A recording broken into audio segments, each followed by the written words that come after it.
Joe B. Wong lived a full life that included the joy of children, the wonder of grandchildren, the good fortune of great-grandchildren, and finding the love of his life, his wife Lily, to whom he was married for more than 63 years. After almost 90 years, this Arizona native passed away on March 12, 2011. Scottsdale lost one of its leading architects and civic leaders. However, his legacies will live on for future generations. Those who knew Joe feel fortunate to have been touched by his generosity, his guidance, his wisdom, and his willingness to give back to the community and those less fortunate.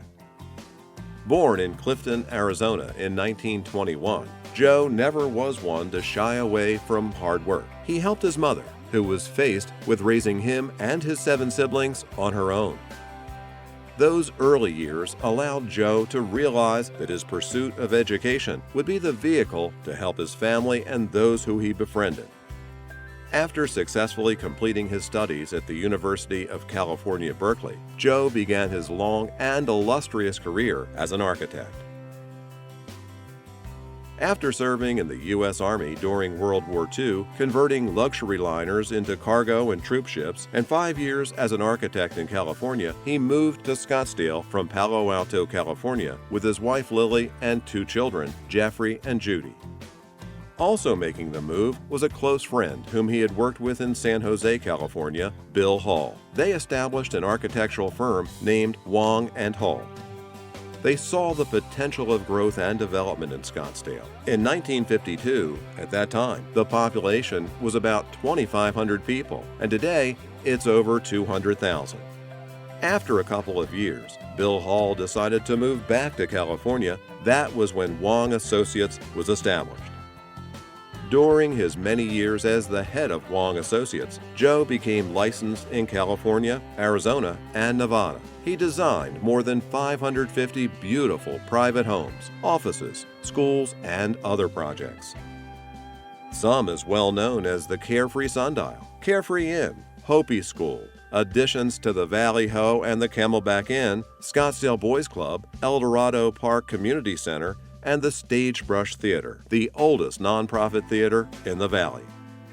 Focusing on Scottsdale's downtown area, Joe designed buildings such as the McCune Building, Sabas Stores, the original Dale Andersons, many buildings on Fifth Avenue, and medical buildings near the Scottsdale Healthcare Hospital. Along with Tom Darlington and K.T. Palmer, Joe helped develop Carefree, including the fun part of naming the streets. Ho and Hum are crossroads. Joe designed many private residences, those of the Camelback Inn's Jack and Louise Stewart, Carefree co-founder Tom Darlington, and John Searing.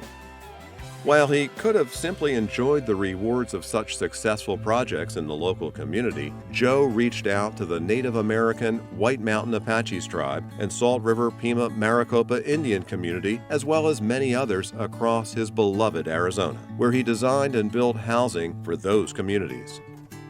He undertook this project not out of necessity, but as a way of helping others.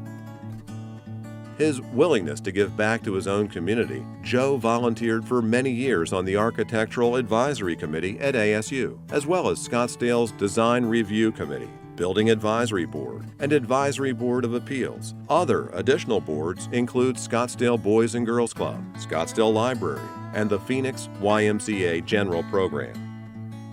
He was a member of the American Institute of Architects and a Life Fellow of the International Institute of Arts and Letters.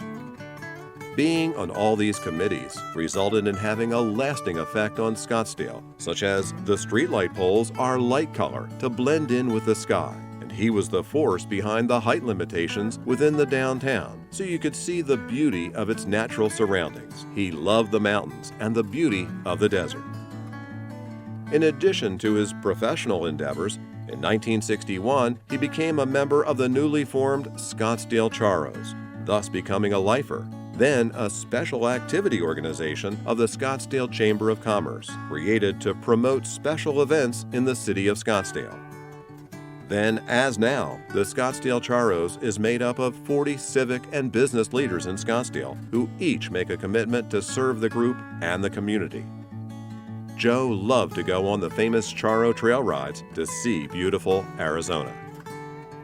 Joe was a patron of the local art scene. Joe and Lily, who preceded him in death in 2005, were known in the community for their appreciation and support of artists from Arizona and around the world. All artists are welcome at the Wong home, where one could enjoy Joe and Lily's paintings and drawings as well. This cherished man, with so many accomplishments, appreciated life's simple pleasure as well, such as playing his harmonica with his beloved dog Fofo at his feet. Successful architect, patron of the arts, service provider to those in need, caring friend to many. While each of these titles describe Joe B. Wong, his motivation, his energy, his essence was deeply grounded in his love of family. He was a good listener, and he celebrated the accomplishments of family members. He was authentic, he was genuine, and he was a man of great patience. While the last years of his life were physically challenging, that gleam in his eye was still there at the sight of his daughter Judy, grandsons Jeff, Kelly, and David, and great-grandchildren Ryder, Skylar, Carter, and Lily. He would brighten up at the sight of his family, and you knew how much love he had for all of them.